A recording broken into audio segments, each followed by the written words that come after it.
سورہ نساء آیت نمبر 12۔ بسم اللہ الرحمن الرحیم۔ وَلَکُمْ اور تمہارے لیے نصف ما ترکا آدھا ہے اس کا جو چھوڑ گیا ازواجکم جو چھوڑ گئیں بیویاں تمہاری ان لم یکن اگر نہ ہو لہن ان بیویوں کے لیے ولدن کوئی اولاد فَإِنْ كَانَ لَهُنَّ وَلَدٌ پس اگر ہو ان بیویوں کے لیے اولاد فَلَكُمُ الرُّبُعُ تو تمہارے لیے چوتھا حصہ ہوگا مما ترکنا اس سے جو وہ چھوڑ گئیں من بعد وصیت وصیت کے بعد یوصین بہا جو انہوں نے کی او دین یا قرضے کے بعد ولہن الربع اور ان بیویوں کے لیے چوتھا حصہ ہوگا مما ترکتم اس سے جو تم چھوڑ گئے ان لم یکن لکم ولد اگر نہ ہوا تمہارے لیے کوئی اولاد فإن کان لکم ولد پس اگر ہو تمہارے لیے اولاد فلہن الثمن تو ان کے لیے آٹھواں حصہ ہے مما ترکتم اس سے جو تم نے چھوڑا من بعد وصیت وصیت کے بعد توصون بہا جو تم نے کی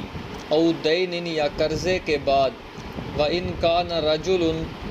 اور اگر وہ میت ہو ایسا مرد یورث کلالۃ جو وارث بنایا گیا ہو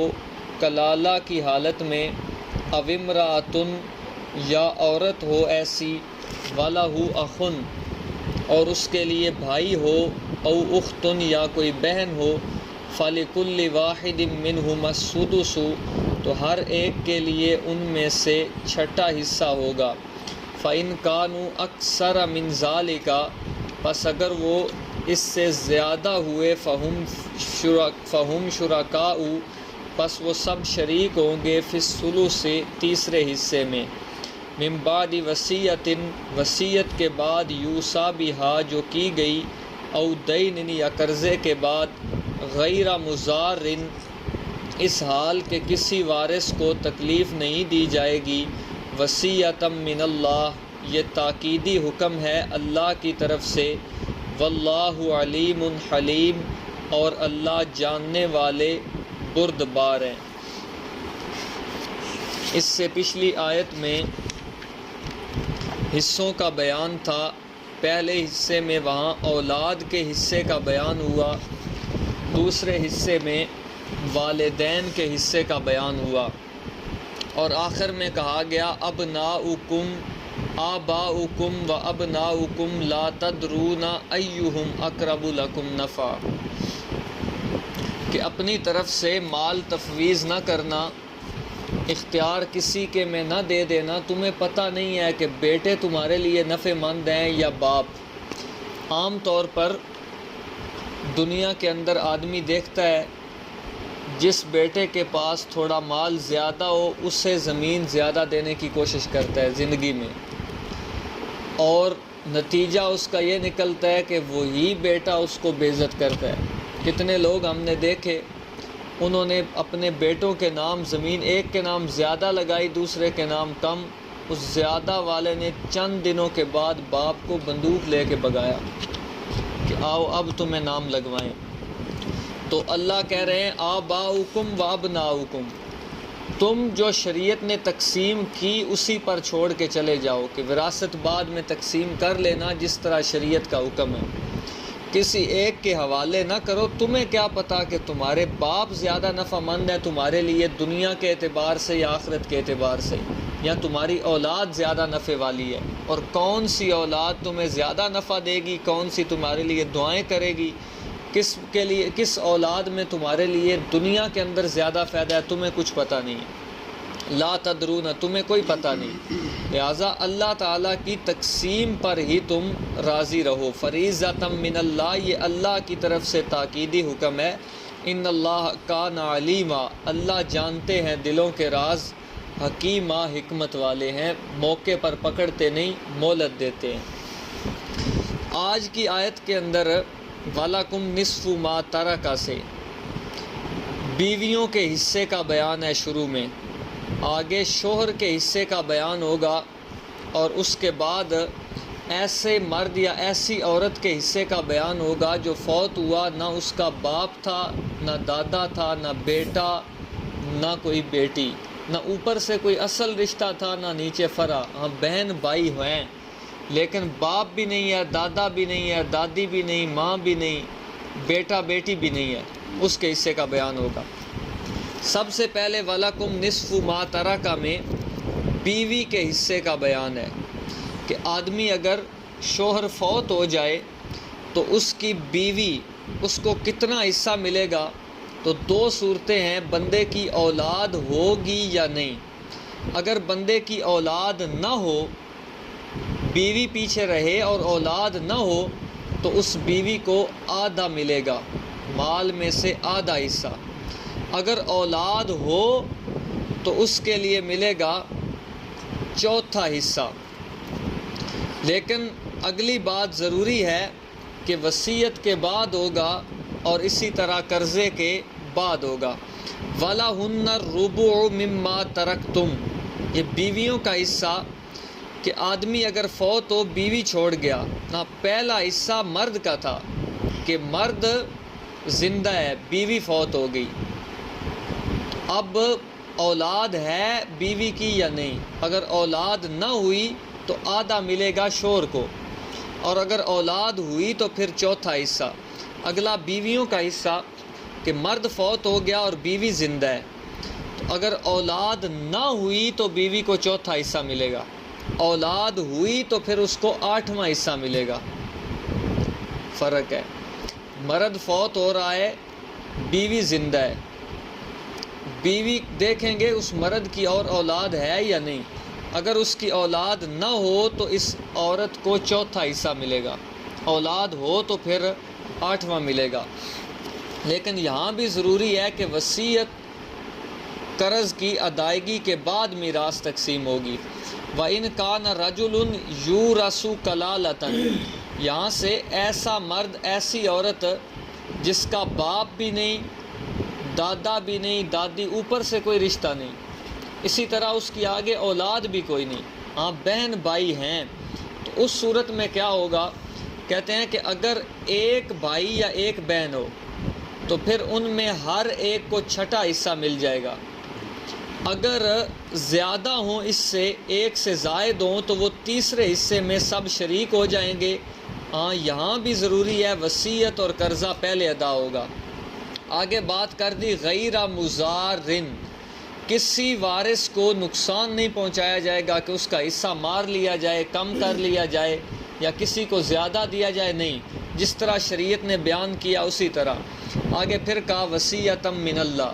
یہ اس اللہ کی طرف سے تاکیدی حکم ہے جس کے بارے میں آپ کا عقیدہ ہے کہ وہ عالم الغیب ہے، حاضر ناظر ہے، ما فوق الاسباب، جاننے، دیکھنے اور سننے والا ہے۔ یہ اس اللہ کا تاکیدی حکم ہے، اور اس کی تمام صفات کا استحضار کرتے ہوئے اس میراث کے مسئلہ کی اہمیت ذہن میں رکھو۔ بار بار آ رہا ہے وصیۃ من اللہ، یہ اللہ کی طرف سے تاکیدی حکم ہے۔ واللہ علیم، اور اللہ دل کے حال جاننے والا ہے، حلیم بردبار ہے، منکر کو موقع پر نہیں پکڑتا، ڈھیل دیتا ہے۔ باقی یہ چند حصے بیان ہوئے ہیں۔ میراث کا علم، اس کو نصف علم کہا گیا ہے کہ یہ آدھا علم ہے،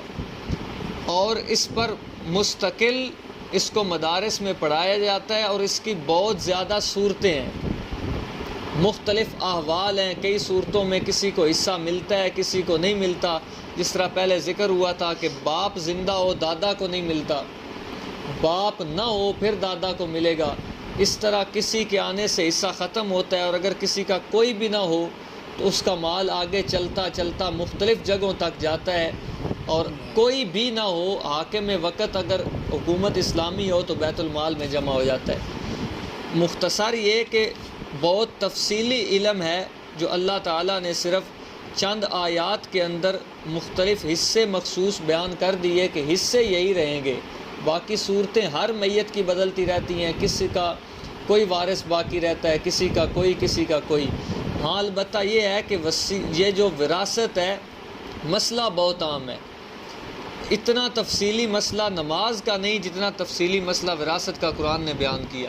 قرآن نے نماز کا حکم دیا اقیموا الصلاۃ، تفصیل حدیث میں،